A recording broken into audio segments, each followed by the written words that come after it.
दोस्तों, सदियों तक चंगेज खान द्वारा स्थापित मंगोलों ने एक बहुत बड़े साम्राज्य पर शासन किया, जो चीन से पूर्वी यूरोप तक फैला हुआ था। यह दुनिया का सबसे बड़ा साम्राज्य था, जो सदियों के क्रूर युद्ध के द्वारा बनाया गया था।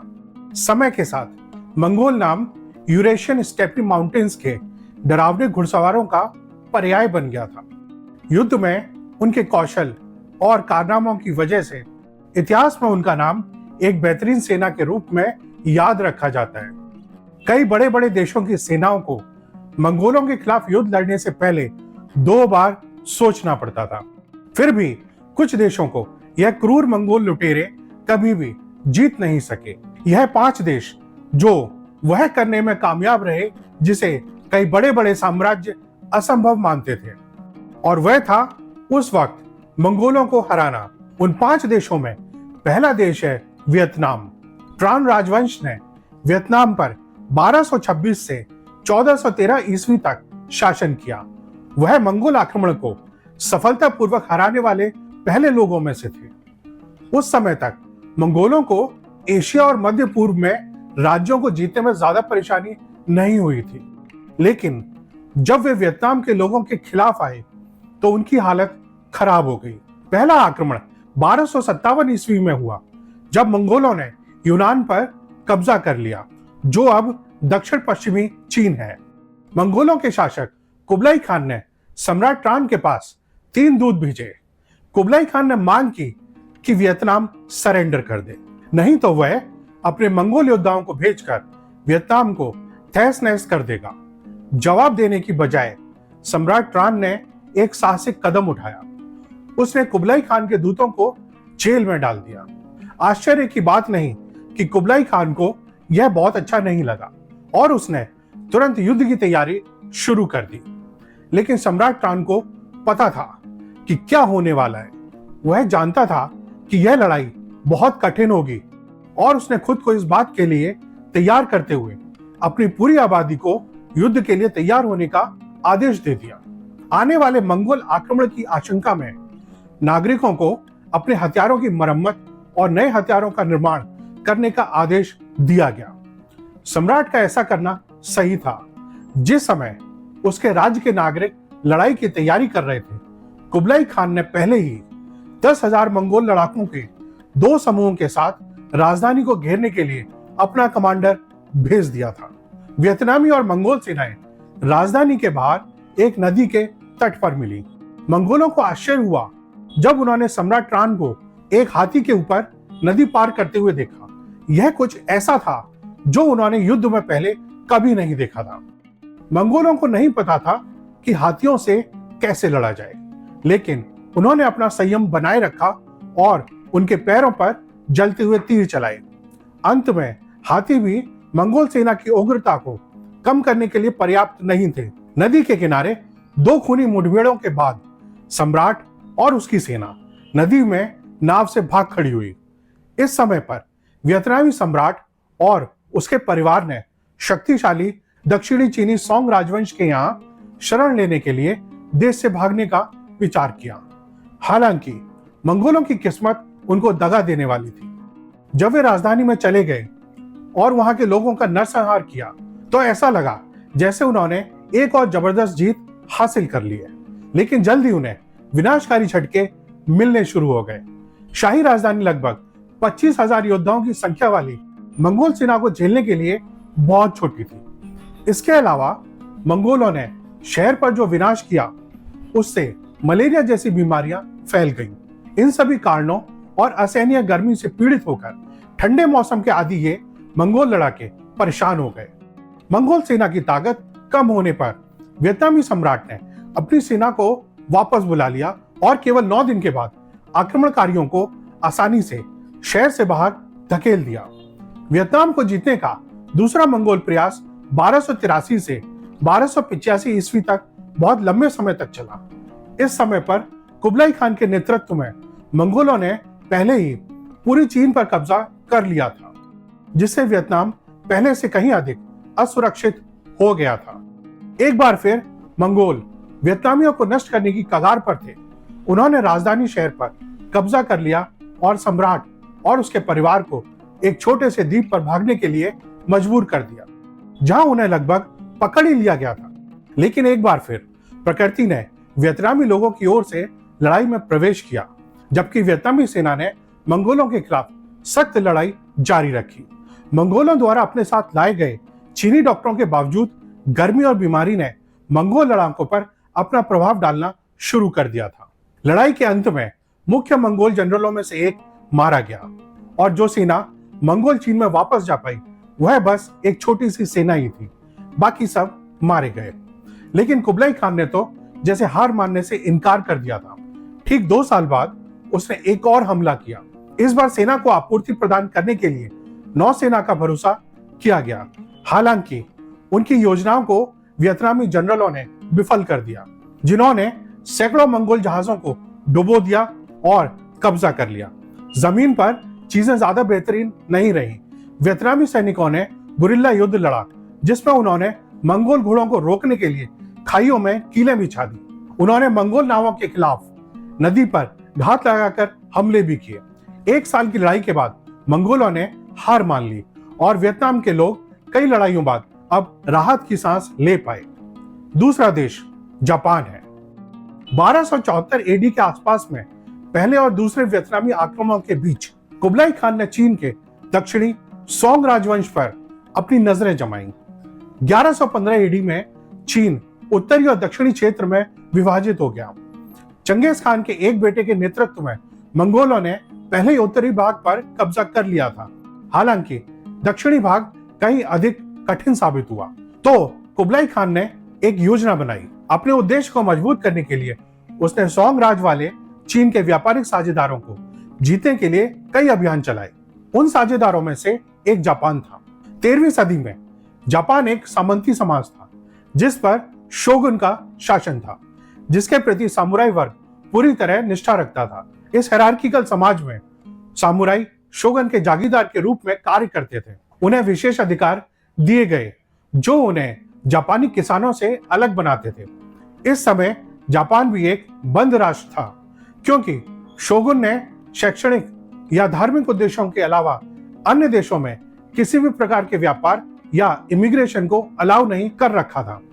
अपना पहला आक्रमण शुरू करने के लिए कुबलाई खान ने सबसे पहले एक दूत भेजकर मांग की कि जापान खुद को मंगोलों के अधीन कर दे और एक व्यापारिक भागीदार बन जाए। शोगुन उसके अनुरोध का जवाब देने में विफल रहा। इसके बाद कुबलाई खान ने कई और दूत भेजे, लेकिन शोगुन ने फिर भी मंगोल की मांगों को मानने से इनकार कर दिया। इससे नाराज होकर कुबलाई खान ने आक्रमण करने का फैसला कर लिया। 1274 के आक्रमण के दौरान मंगोलों ने हकाटा द्वीप पर कब्जा कर लिया। यह सोंग राजवंश के लिए व्यापार का एक महत्वपूर्ण स्रोत था। जैसे ही मंगोल जापानी क्षेत्र में गहराई तक घुसे, उन्होंने सामुराई को भारी नुकसान पहुंचाया। जापानियों की लड़ाई की शैली संगठित संरचनाओं की बजाय व्यक्तिगत कौशल पर आधारित थी, जिनमें मंगोलों को महारत हासिल थी। आग लगाने वाले हथियार जो जापानियों ने पहले कभी नहीं देखे थे, उनके उपयोग सहित सामरिक और तकनीकी लाभों के बावजूद मंगोल अपने जहाजों की ओर पीछे हट गए। जैसे कि कुछ इतिहासकार दावा करते हैं, चाहे किसी तूफान के कारण हो या अन्य कारणों से, यह पहला मंगोल आक्रमण जापान के बाकी हिस्सों में फैलने में विफल रहा। दूसरा अटैक 1281 में हुआ। कुबलाई खान के पास जापान पर अटैक करने का कोई बड़ा कारण नहीं था। कुबलाई खान साउथ चाइना के व्यापारिक साझेदारों पर विजय प्राप्त करके चीन को कमजोर करना चाहता था। इससे कुबलाई को उम्मीद थी कि इस अटैक से उसके शासन को वैधता मिलेगी और उसे अपने लोगों के बीच समर्थन हासिल करने में मदद मिलेगी। लेकिन यह अटैक पहले से भी अधिक बुरी तरह विफल रहा। मंगोलों ने नाव से 2 बड़ी सेनाएं भेजी, लेकिन कहा जाता है कि उस समय तेज तूफान ने बेड़े में से एक को प्रभावित किया। इससे उसकी अधिकांश सेना नष्ट हो गई, जिसकी वजह से बाकी बचे जहाजों को वापस चीन जाने के लिए मजबूर होना पड़ा। इस बीच जमीन पर जापानियों ने तूफान से बचे हुए मंगोलों की तलाश की और उन्हें पकड़ पकड़ कर मार डाला। मंगोल अटैक को रोकने वाला यह बड़ा तूफान, जिसे कामिकाजे कहा गया, यह जापानी इतिहास का एक महत्वपूर्ण हिस्सा बन गया। यह नाम बाद में द्वितीय विश्व युद्ध के दौरान इस्तेमाल किया गया और आत्मघाती पायलटों के नाम के रूप में इस्तेमाल किया गया, जिन्होंने जानबूझकर अपने विमानों को दुश्मन के जहाजों से टकराया था। 1281 में जापान के खिलाफ मंगोलों की यह हार आने वाली सदियों तक इतिहास और मिथक दोनों में जीवित रहेगी। तीसरा देश है जावा, जो आज का वेस्टर्न इंडोनेशिया है। कुबलाई खान को जावा के खिलाफ ज्यादा भाग्य का साथ नहीं मिला। मंगोलों की अगली हार एक दशक से कुछ अधिक समय बाद हुई, जब उसने पूर्वी जावा के आइलैंड साम्राज्य पर कब्जा करने की कोशिश करी। उसने जो आक्रमण शुरू किया, उसका उद्देश्य एक उभरते प्रतिद्वंदी को उसकी जगह दिखाना था, लेकिन इसकी बजाय मंगोल सेना ने अनजाने में एक नए जावानीज राजवंश के लिए मार्ग प्रशस्त किया, जिसने लगभग अगले 3 सालों तक वहां शासन किया। मंगोलों ने जावा पर आक्रमण क्यों किया, यह प्रश्न विद्वानों के लिए आज भी क्लियर नहीं है, लेकिन जावानीज सोर्सेज के अकॉर्डिंग राजा कीर्तिनागरा, जिन्होंने उस वक्त पूर्वी जावा पर शासन किया था, उसने मलय आइलैंड पर आक्रमण किया। उस समय मंगोल इसे अपने जागीरदार राज्यों में से एक मानते थे। दूसरी ओर चीनी सोर्सेज के अकॉर्डिंग इस आक्रमण को कीर्तिनागरा द्वारा मंगोल राजदूतों के साथ किए गए अपमान का बदला लेने के लिए किया गया था, जिन्हें कुबलाई खान ने 1279 में बातचीत करने के लिए भेजा था। कुबलाई खान की मांगों को पूरा करने की बजाय राजा कीर्तिनागरा ने राजदूतों के सर उड़ाने का आदेश दे दिया और उनके सर कुबलाई खान के पास वापस भेज दिए। इन घटनाओं ने कुबलाई खान को युद्ध की ओर धकेलने में मदद की हो या ना की हो, लेकिन कुबलाई के असली इरादे शायद जितने व्यक्तिगत थे उतने ही व्यवसायिक भी थे। उस समय जावा आइलैंड मसाला व्यापार का एक महत्वपूर्ण हिस्सा था और मंगोल बस उस पर नियंत्रण करना चाहते थे।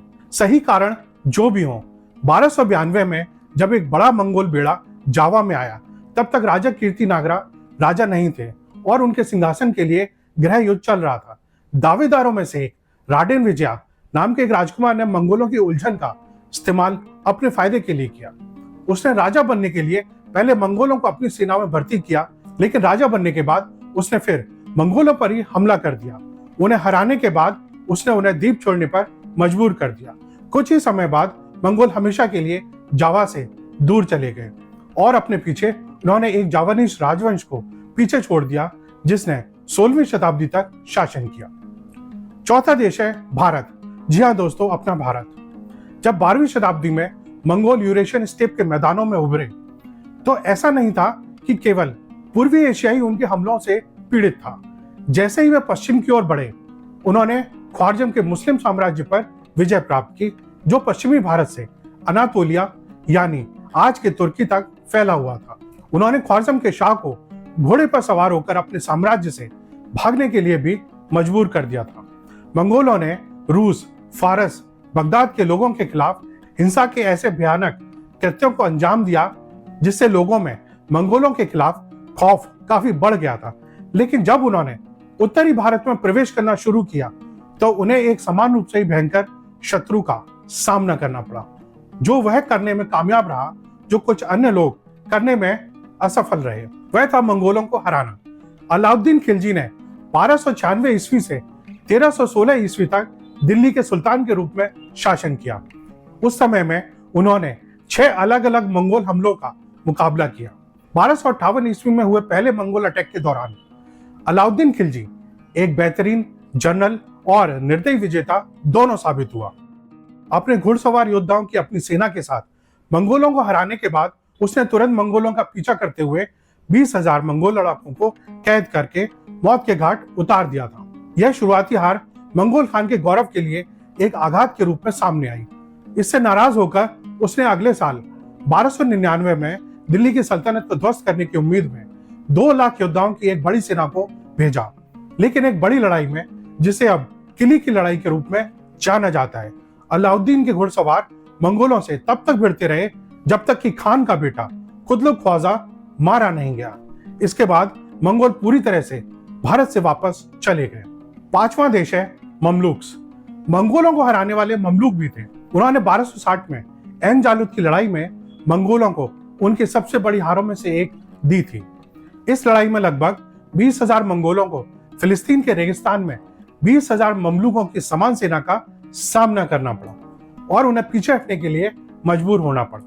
यह इतिहास में एक महत्वपूर्ण घटना के रूप में दर्ज हो गया है, क्योंकि यह पहली बार था जब मंगोल सेना खुली लड़ाई में हार गई थी। लेकिन फैक्ट यह है कि यह मंगोलों और ममलूकों के बीच लड़ाई का अंत नहीं बल्कि शुरुआत थी। ममलूक राजवंश एक मुस्लिम राजवंश था जिसने लगभग 1250 से 1517 ईस्वी तक सीरिया और मिस्र पर शासन किया था। 4 मंगोल स्टेट्स में से एक इखानिद खानत, जो सेंट्रल एशिया से आज के ईरान और तुर्की तक पहुंच चुकी थी, वह अपने पड़ोसियों को जीतकर उन्हें अपने जागीरदार राज्यों में शामिल करना चाहती थी। लेकिन इस वक्त मुस्लिम दुनिया की सत्ता की सीट मिस्र में थी और मंगोल इसे भी जीतना चाहते थे। जब चंगेज खान के पोते मोंके खान के नेतृत्व में मंगोलों ने मिस्र में दूध भेजकर मांग की कि सुल्तान उसके सामने झुक जाए, लेकिन ममलूक सुल्तान ने मंगोलों के सामने झुकने से इनकार कर दिया और उसने मंगोल दूतों को काट कर रख दिया। फिर उसने मंगोल सेना का सामना करने के लिए अपनी सेना को फिलिस्तीन की ओर मार्च किया। यही फिलिस्तीन में मंगोलों को अपने सबसे बड़ी प्रसिद्ध हार का सामना करना पड़ा। 1260 ईस्वी में उस दिन मंगोलों की हार तो हुई थी, लेकिन इसके बाद मंगोलों और मामलूकों में यह लड़ाई 6 दशकों तक चलती रही। 1260 ईस्वी से 1323 ईस्वी तक मंगोल मिस्र और सीरिया में आक्रमण करते रहे, लेकिन इनमें से हर लड़ाई में मंगोलों को मामलूक सेनाओं ने हमेशा खदेड़ा था। 1299 में वादी अल खजिंदर की लड़ाई में ममलूकों को केवल एक हार का सामना करना पड़ा। उस लड़ाई में ममलूकों ने आराम करते हुए मंगोल सेना पर हमला कर दिया।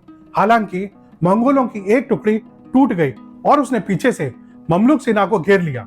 सामने से तीरों के बौछार का सामना करने के बाद ममलूकों को जल्द ही एहसास हो गया कि वे घिर गए हैं और ममलूक आर्मी पीछे हटने के लिए मजबूर हो गई। 1323 में ममलूकों ने मंगोलों के साथ एक पीस ट्रीटी पर हस्ताक्षर किए। इससे दशकों की खूनी लड़ाई का अंत हो गया। इल्खानिद खानत 1335 तक केवल कुछ और वर्षों तक ही टिक सकी, जिसके बाद वह धीरे धीरे खत्म होने लगी। दूसरी ओर ममलूकों ने मिस्र में कई शताब्दियों तक शासन करना जारी रखा, जब तक कि 16वीं शताब्दी में ऑटोमन एम्पायर ने उन्हें हरा नहीं दिया। अब उन्हें कुछ ऐसे देशों के रूप में याद किया जाता है जो कभी मंगोलों के खिलाफ खड़े हुए और सफल हुए। आज के लिए इतना ही दोस्तों। आपको वीडियो अच्छी लगी हो तो लाइक जरूर करें। ऐसी और इंफॉर्मेटिव वीडियोस के लिए चैनल के दूसरे वीडियोस भी देखें और जाते जाते चैनल को सब्सक्राइब और बेल आइकन को दबाना ना भूलें। Tata bye.